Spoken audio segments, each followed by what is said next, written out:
How do you respond when she says, he tried to kill me, he tried to strangle me, he gave me this black eye? I had my day in court. I'm going to prove it. I didn't. And she'll have to eat her words. This is a cover-up for her sexcapades. All of her stuff. This is how she left it. There's hundreds of thousands of dollars worth of vintage clothing in here. It is riddled with moths. She buys makeup and keeps buying makeup and gets more makeup. She uses, different prescription like Vicodin, Norco a lot, and then wash it down with some alcohol. It's not a good thing. Welcome back to Celebrity News Addict. Today, we're diving into all the latest updates on the toxic divorce battle between Denise Richards and Aaron Phypers. It's been a couple of months since our previous update, and the fallout from this filing has been unlike anything I've ever seen. So, in this video, we'll be getting into it all, including the couple's six-figure debt, the truth about what really happened with Aaron's adoption of their 14-year-old daughter, Eloise, photo evidence of the destruction of Denise's $3.5 million home as Aaron faces eviction, plus everything we know about the ongoing court battles over the TRO and the pair's finances, featuring heartbreaking testimony from a wild witness list, including Brandi Glanville. From drug addiction to home eviction, restraining orders to debt collections, this divorce battle has everything, and it isn't even close to being over. So buckle up, because this is going to be a rough one. Let's get straight into it.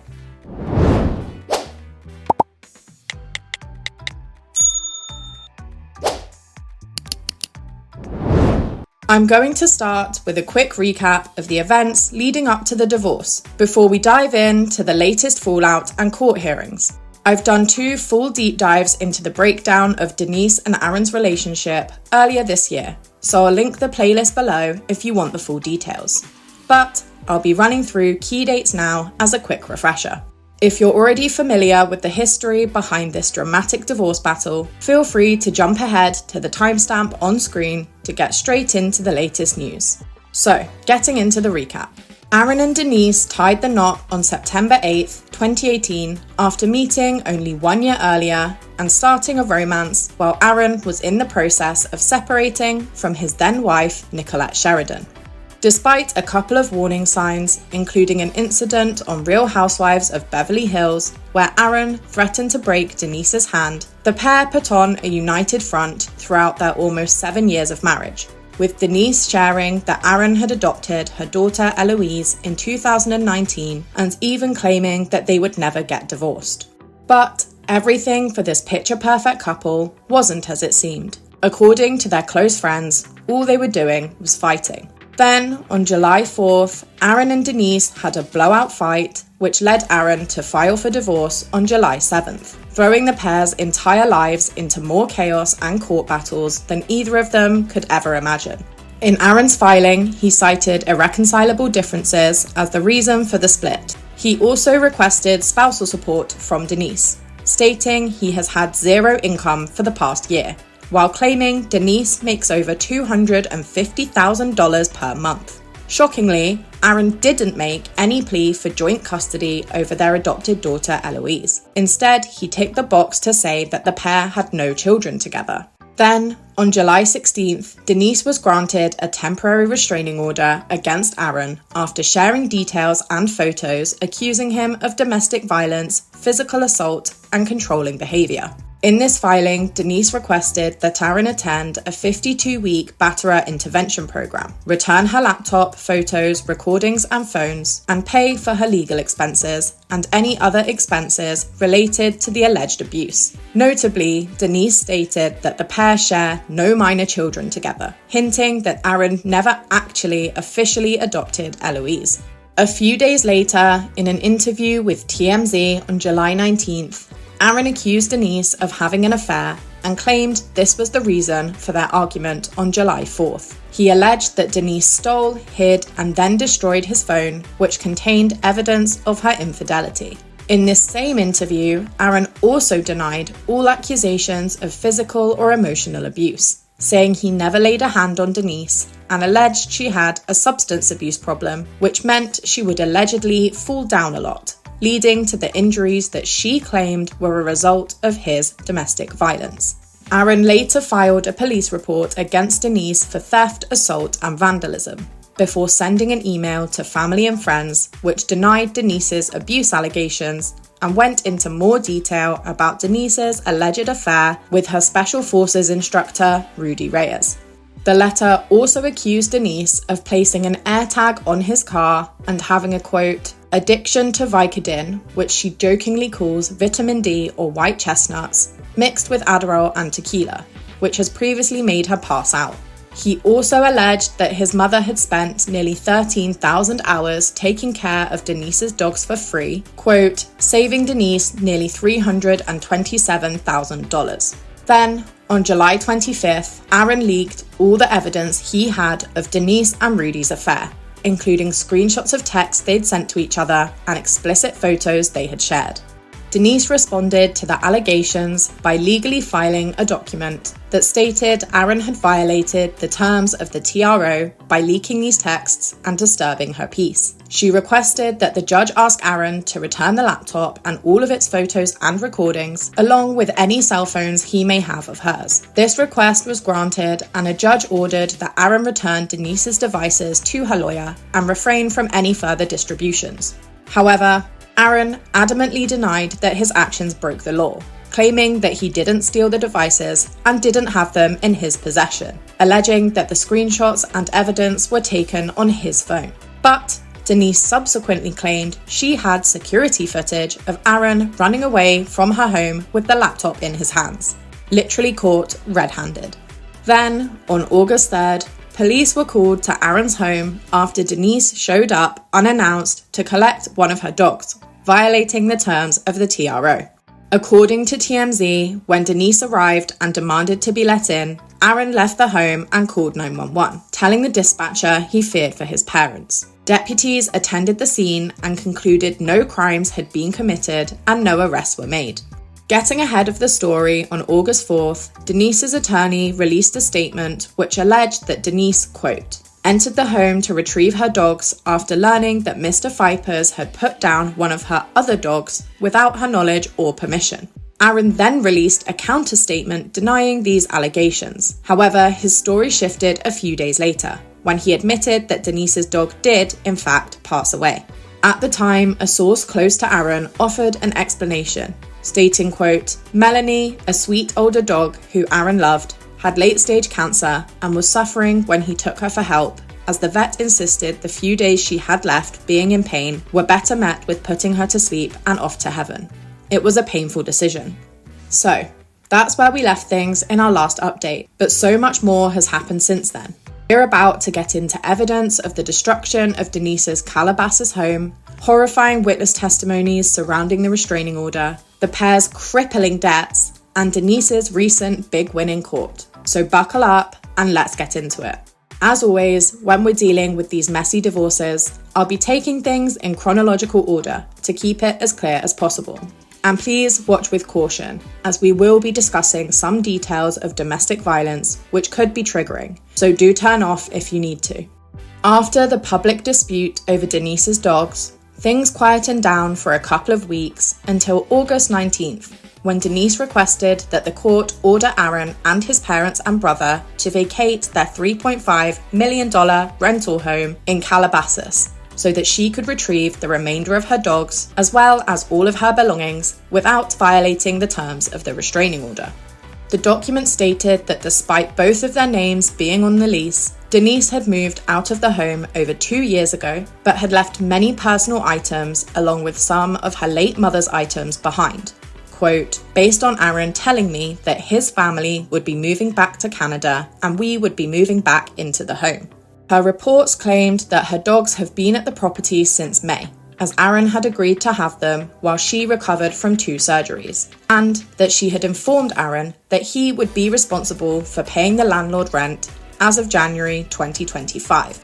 However, she alleged that she had received a letter from the property's landlord on July 24th demanding that they leave the home and stating that he will begin eviction proceedings on Saturday, August 23rd, because Aaron had not been paying rent and had been unresponsive to his messages. According to Denise's filing, quote, Aaron and his parents and brother have severely damaged the home. She claimed that when she returned to the property to collect one of her dogs on August 3rd, she was, quote, shocked to discover that it was in a state of disarray. The filing included photo evidence of the 6-bedroom, 7,000 square foot home that showed patches of removed flooring, several boxes, articles of clothing, and papers scattered everywhere.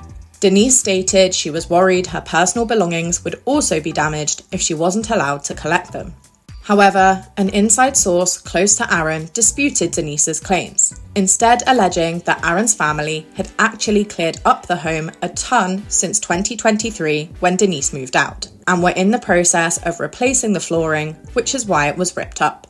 Whatever the reason for the disarray, Denise requested that neither Aaron nor his family would be at the home while she retrieved the dogs and personal items, and asked that there would be no recording or listening device either, claiming that she, quote, will have no way of retrieving my dogs and belongings in a safe manner that ensures Aaron and his family do not come near me or harm me without a court order. Aaron was quick to respond to her request, filing documents the next day on August 20th, where he stated that, quote, I do not oppose Denise retrieving her undisputed personal items and her mother's items and ensuring the dog's welfare, but I oppose any open-ended access or removal beyond an agreed itemized list. He offered 3 possible dates for Denise to retrieve her belongings, alongside, quote, conditions that protect both parties from conflict and prevent removal of disputed or community property. The documents also requested that if Denise was granted her request, he would also be given the same opportunity to collect his personal and business belongings from the 3 townhomes that Denise lived in, including, quote, personal belongings, office electronics, tools, furniture, files, books, gym equipment, a motorcycle, appliances, building materials, computers, laptops, and generators. He added, several of these items are owned by third parties and merely loaned. Prompt retrieval is essential to avoid loss, liability, or claims from the actual owners. According to People's Report, Aaron requested that, quote, both parties be off-site with only movers and animal handlers present, that law enforcement be on standby, that the parties coordinate a pre-exchange list, that electronics or data-bearing devices be absent, that retrieval be done in a 2-hour window from 9 a.m. to 5 p.m, that there's video documentation of entry and each removed item, and that disputed items stay pending stipulation or further order. But the details of his filing didn't stop there. Aaron also alleged that he had signed adoption papers for Eloise, his, quote, daughter by bond of over 9 years, but Denise failed to file them, leaving Aaron, quote, legally without his daughter despite raising her as his own. According to the filing, quote, this has caused immeasurable harm and demonstrates the imbalance Denise maintains in this matter. Aaron's next allegations in what was supposed to be a clear-cut decision over collecting personal items was his claim that Denise has, quote, sole control over marital funds. He requested that she contribute towards his $75,000 attorney fees, as well as give him over $140,000 to address arrears, including 7 months of past due rent, homeowner association fees, and utilities, claiming that his family have spent more than 90 days, quote, without gas or hot water while living with the animals. He also took the opportunity to double down on his previous allegations, stating that his elderly mum, Patricia, and brother Brett have looked after Denise's dogs for over 3 years, amounting to $638,750 in unpaid labour. Aaron claims that Patricia purchased dog food out of her small pension and had, quote, also provided countless unpaid childcare hours for Eloise, often covering 17 to 20 consecutive days. This same day, Denise posted this video to her Instagram, thanking her fans for their support during her difficult divorce and saying one day she'll talk about everything that's happened. Hi, everybody. I was just checking in to see how your summer's been going. Mine's been wonderful. And it's actually been shitty. But I'm going to pretend like it's all good. Many of you have been so kind and so supportive of me that I see all of your messages. I can't comment because that'll be taken out and be in the press. But I really just wanted to say thank you so much for all of your supportive, kind, thoughtful, encouraging messages, because this has been a very difficult time, and there's circumstances around my divorce that are difficult to talk about. Which one day I will talk about it when the time is right. I just want to process everything and get through this. I just wanted to say thank you so much. It makes me want to cry seeing your messages, because this is a very difficult time and you guys are all helping me through it. So thank you, thank you, thank you.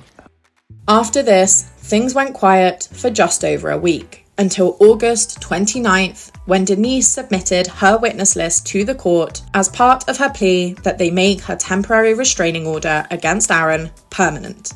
With a court date set for September 8th to review her request, there were a few names on this list. But the big shocker? Denise called Aaron's 84-year-old mother, Patricia, to testify about any spousal abuse she may have witnessed, claiming she will, quote, testify regarding communications she had with Denise regarding abuse perpetrated on her by Aaron.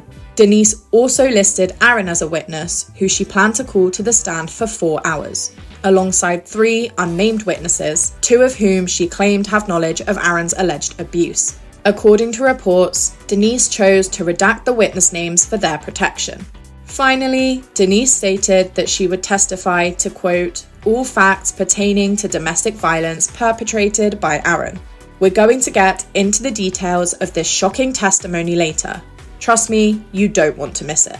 Then, less than 1 week later, on September 4th, Denise finally submitted her response to Aaron's divorce filing from July 7th. Like Aaron, Denise cited irreconcilable differences as the reason for the split. However, where Aaron listed their date of separation as July 4th, the date of their final blow-up argument, Denise stated the date of their split was still to be determined.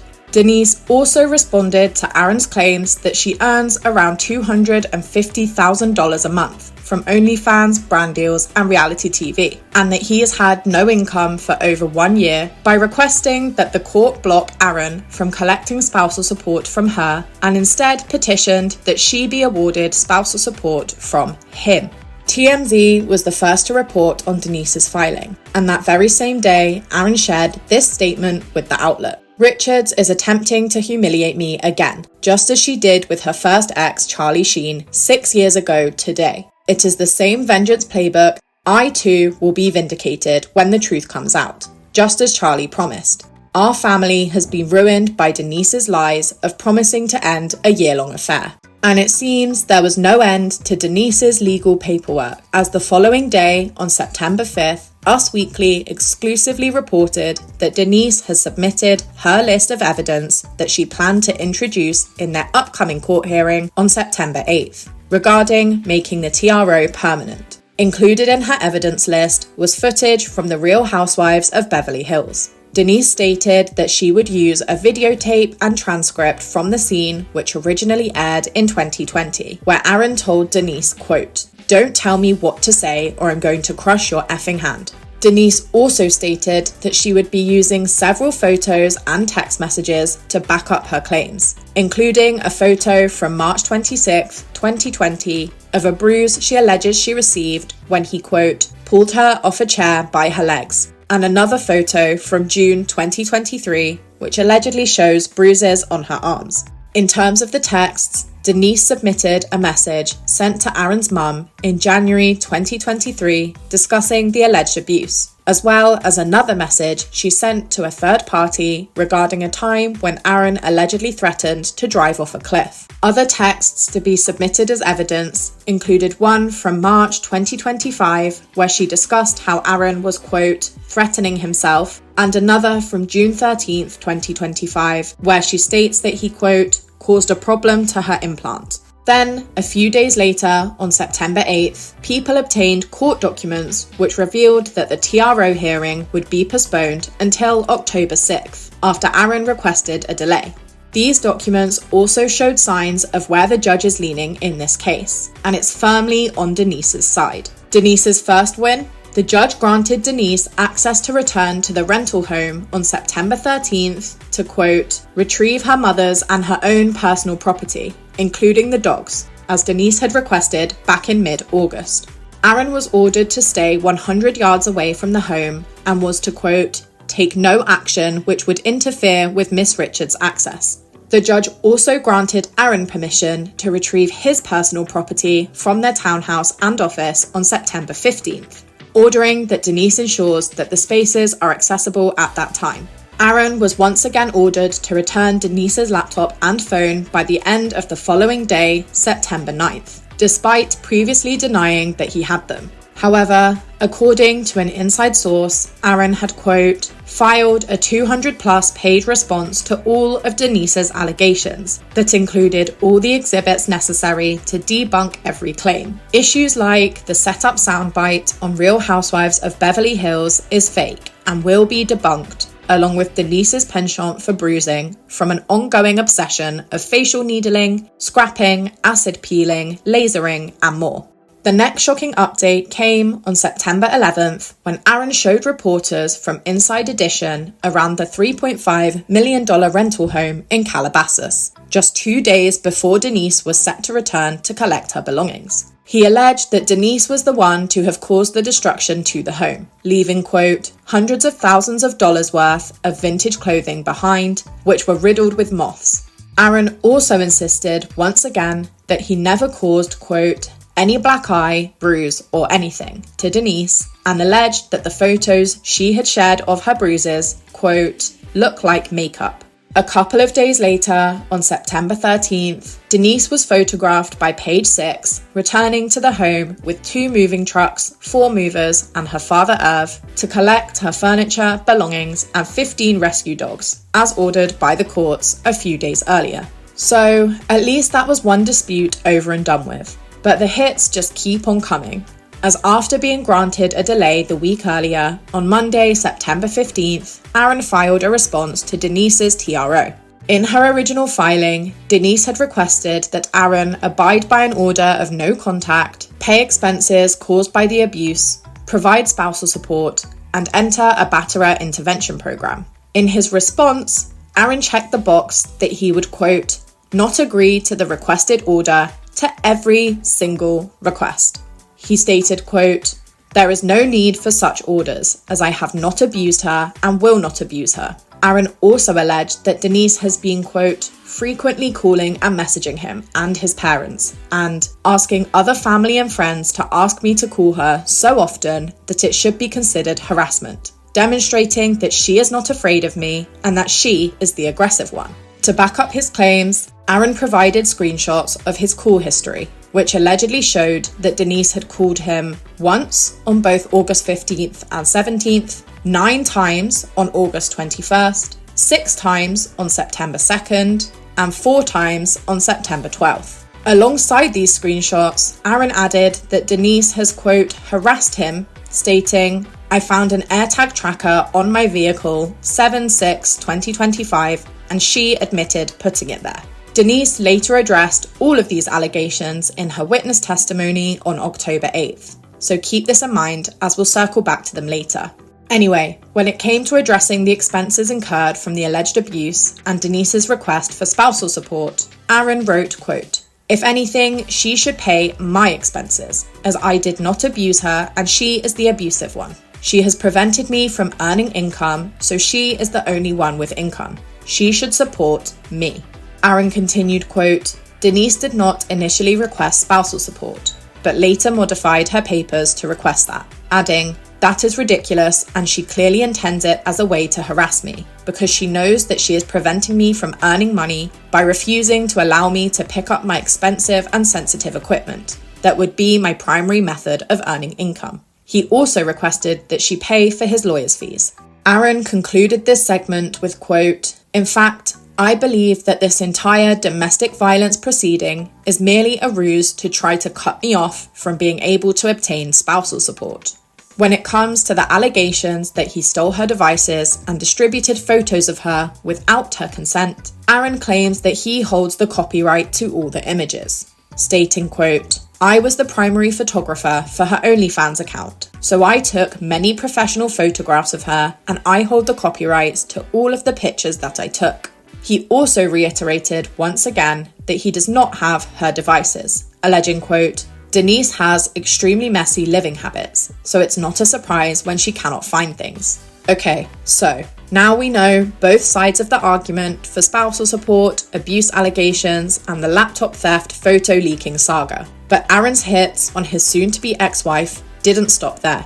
On September 25th, more fuel was added to the fire when the Creditors Adjustment Bureau filed court documents asking for permission to go after Denise's wages from her appearances on RHOBH and Special Forces, as well as her income from Amazon and OnlyFans, in order to pay for Aaron's $228,000 debt. The debt collectors argued that they should be allowed to pursue Denise's wages and seize a portion of her earnings since the pair are married. We went into the reasons for Aaron's debt in our first video on the divorce, links below. But, in short, Aaron was originally ordered to pay the six-figure sum in July 2024 after a lengthy court battle where his wellness company, Quantum Epigenetics Consulting, was accused of defaulting on a loan of $190,000. At the time, Aaron claimed he missed payments due to financial issues caused by the pandemic and asked for time to resolve the matter. They did eventually reach a settlement, which required Aaron to make regular payments from 2023 to 2025.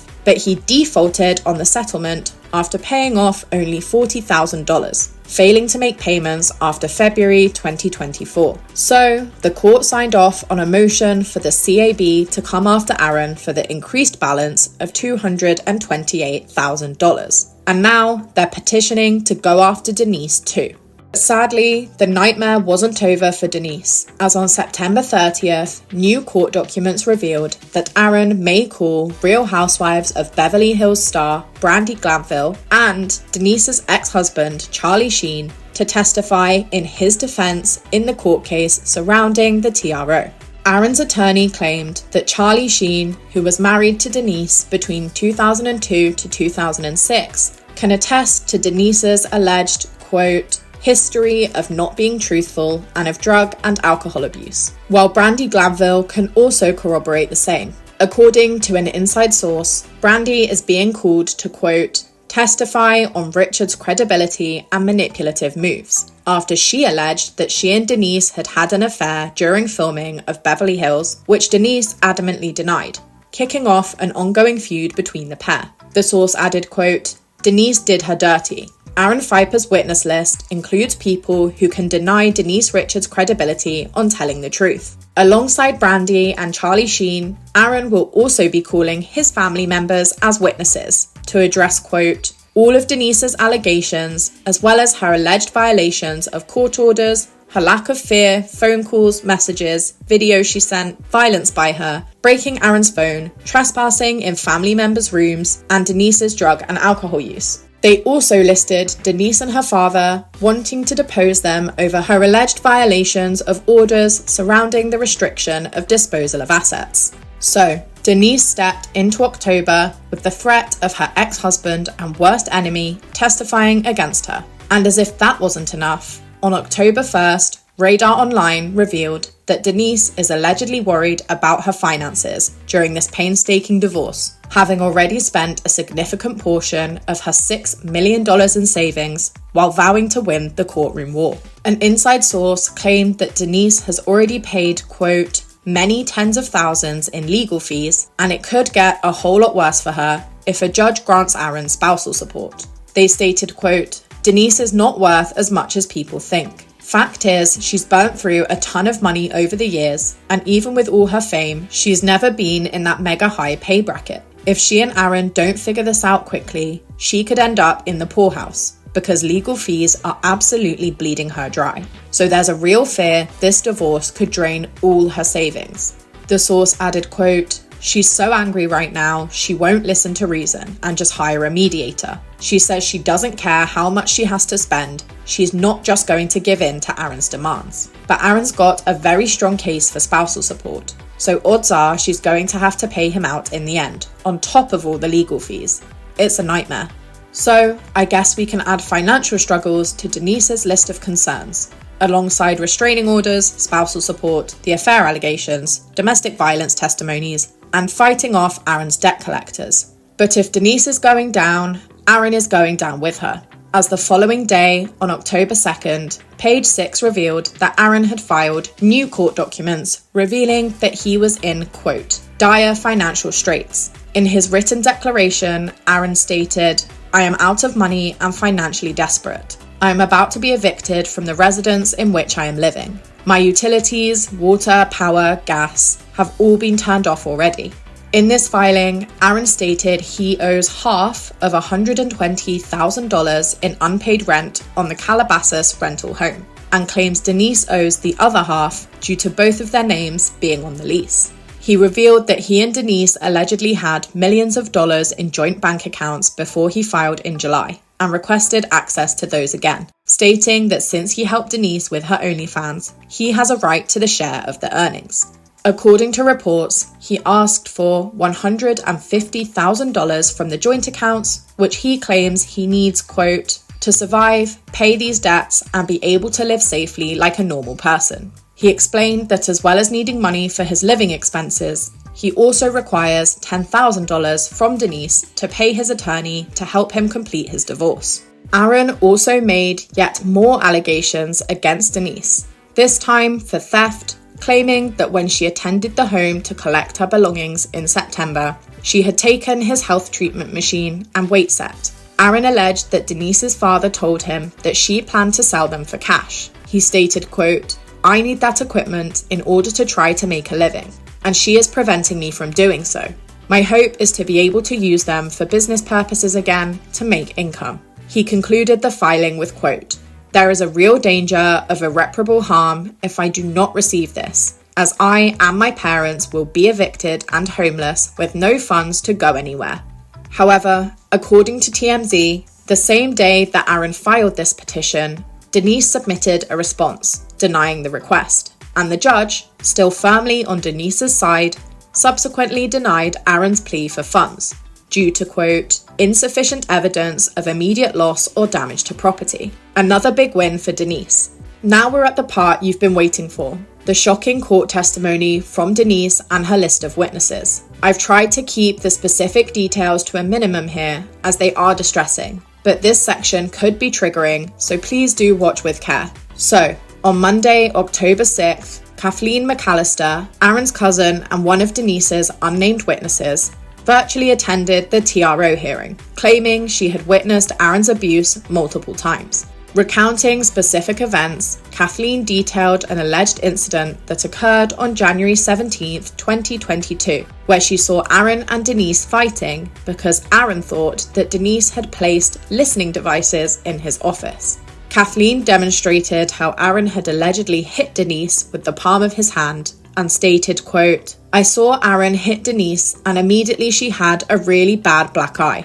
I'm literally in shock now to this day about it." She stated, quote, "It was an evening of chaos and arguing that kept escalating," adding, "There was alcohol mixed in."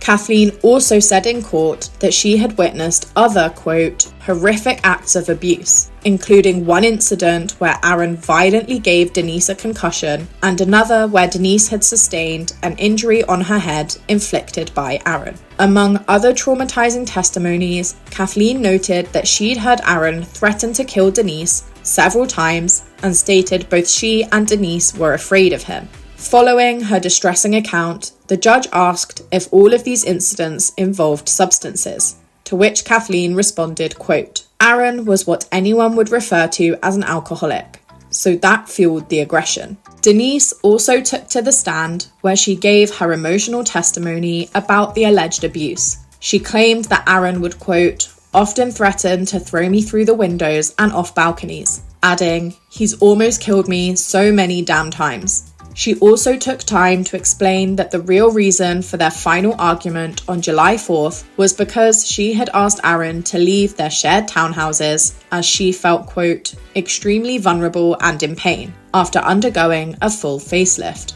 Allegedly, this request triggered Aaron's anger and he got, quote, volatile. Denise stated, "It just made me feel vulnerable. It made me feel scared. It made me feel sad. It made me feel intimidated by him. He's very big." She then alleged that the day after their fight, July 5th, Aaron and his father came into the room where she was sleeping and threatened to release naked photos Aaron had found on her phone. She claimed that during the exchange, Aaron flipped the hat she was wearing, quote, very aggressively, causing some bleeding and so much pain because I had incisions on both sides. Denise said she then called Aaron's mum and began dialing 911, but Aaron allegedly threatened her, saying, "Something very dangerous is going to happen to you. You're going to disappear." In her distressing testimony, Denise went on to detail numerous other occasions where Aaron had allegedly been physically abusive, claiming he had pushed, bruised, and choked her multiple times. There's a lot of horrifying and disturbing details in both Denise's and Kathleen's testimonies that I have chosen to leave out, but if you feel strong enough to read about the incidents, I'd recommend People magazine's articles for the full details. This emotional court hearing continued over the next couple of days. On October 8th, Denise took to the stand again as part of Aaron's deposition. The first thing she was questioned on was Aaron's evidence that she had made multiple attempts to contact him despite the TRO. Denise admitted that she had called Aaron on September 2nd, stating that she needed to tell him about issues with their landlord in order to avoid being sued. Regarding the series of calls made on August 21st, Denise stated, quote, "I called 5 times because this was after I had seen pictures and heard and hearing about things he was saying about me in the press." Denise broke down in tears, claiming that she found it scary to reach out to Aaron, but that she had worked hard on her reputation and was, quote, "so broken that he kept continuing to say such salacious things about me, trying to destroy all of that.